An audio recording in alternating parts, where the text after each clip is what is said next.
କେଉଁ ସବୁ ଜିଲ୍ଲାରେ ବଢ଼ିଲା ଖରା ଛୁଟି? କେଉଁ ଜିଲ୍ଲାରେ କାଲିଠୁ ସକାଳୁଆ ସ୍କୁଲ? ଜାଣନ୍ତୁ, ଓଡ଼ିଶାରେ ତୀବ୍ର ଗରମ ଏବଂ ଗ୍ରୀଷ୍ମ ପ୍ରବାହ ଜାରି ରହିଥିବା ବିଭିନ୍ନ ଜିଲ୍ଲାରେ ସ୍କୁଲ ଛୁଟି ଅବଧି ବୃଦ୍ଧି କରାଯାଇଛି। ପଶ୍ଚିମ ଓଡ଼ିଶା ପରେ ଏବେ ଉପକୂଳ ଅଞ୍ଚଳରେ ମଧ୍ୟ ତାପମାତ୍ରା ବଢ଼ିଥିବାରୁ ପ୍ରଶାସନ ସତର୍କ ହୋଇଛି। ପିଲାମାନଙ୍କ ସ୍ୱାସ୍ଥ୍ୟ ଓ ସୁରକ୍ଷାକୁ ଆଖି ଆଗରେ ରଖି ସ୍କୁଲ ଖୋଲିବା ସମୟରେ ପରିବର୍ତ୍ତନ କରାଯାଇଛି। ପୁରୀ ଜିଲ୍ଲାରେ ଗ୍ରୀଷ୍ମ ପ୍ରବାହର ପ୍ରଭାବ ଅଧିକ ରହିଥିବାରୁ ସ୍କୁଲ ଛୁଟି ଅବଧିକୁ ବଢ଼ାଇ ଦିଆଯାଇଛି। ପୂର୍ବ ନିର୍ଦ୍ଧାରିତ ତାରିଖରେ ସ୍କୁଲ ନ ଖୋଲି ଆସନ୍ତା 22 ତାରିଖରେ ପାଠପଢ଼ା ଆରମ୍ଭ କରିବାକୁ ନିଷ୍ପତ୍ତି ନିଆଯାଇଛି। ଏହି ନିଷ୍ପତ୍ତିକୁ ନେଇ ଅଭିଭାବକମାନେ ମଧ୍ୟ ସ୍ୱାଗତ କରିଛନ୍ତି। ଜିଲ୍ଲାପାଳଙ୍କ ନିର୍ଦ୍ଦେଶ କ୍ରମେ ଜିଲ୍ଲା ଶିକ୍ଷାଧିକାରୀ ଏହି ଆଦେଶ ଜାରି କରିଛନ୍ତି। ଦିନ ବଢ଼ିବା ସହିତ ତାପମାତ୍ରା ମଧ୍ୟ ବଢ଼ୁଥିବାରୁ ଦିନବେଳେ ସ୍କୁଲ ଚାଲାଇବା କଷ୍ଟକର ହୋଇପଡ଼ିଛି। ବିଶେଷ କରି ଛୋଟ ପିଲାମାନଙ୍କ ଉପରେ ଏହାର ଅଧିକ ପ୍ରଭାବ ପଡ଼ୁଛି।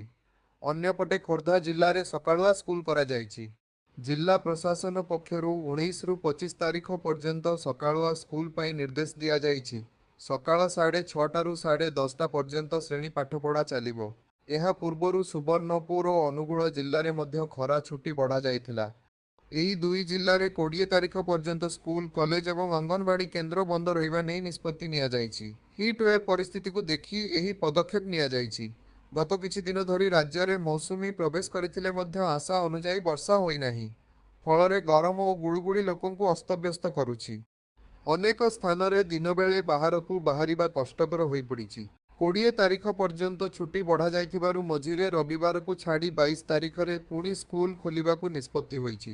ଯଦି ପାଣିପାଗରେ ଆଉ ପରିବର୍ତ୍ତନ ଆସେ, ତେବେ ସ୍ଥାନୀୟ ପ୍ରଶାସନ ପୁଣି ନୂଆ ନିଷ୍ପତ୍ତି ନେଇପାରେ। କିଛି ଦିନ ପୂର୍ବରୁ ଗଣଶିକ୍ଷା ମନ୍ତ୍ରୀ ନିତ୍ୟାନନ୍ଦ ଗଣ୍ଡ କହିଥିଲେ ଯେ ଜିଲ୍ଲାପାଳମାନେ ନିଜ ଅଞ୍ଚଳର ପରିସ୍ଥିତିକୁ ଦେଖି ଖରା ଛୁଟି ବଢ଼ାଇବାକୁ ସ୍ୱତନ୍ତ୍ର ଭାବେ ନିଷ୍ପତ୍ତି ନେଇପାରିବେ। ଏହି ନିର୍ଦ୍ଦେଶ ପରେ ଅନେକ ଜିଲ୍ଲାରେ ଅଲଗା ଅଲଗା ବ୍ୟବସ୍ଥା ନିଆଯାଇଛି।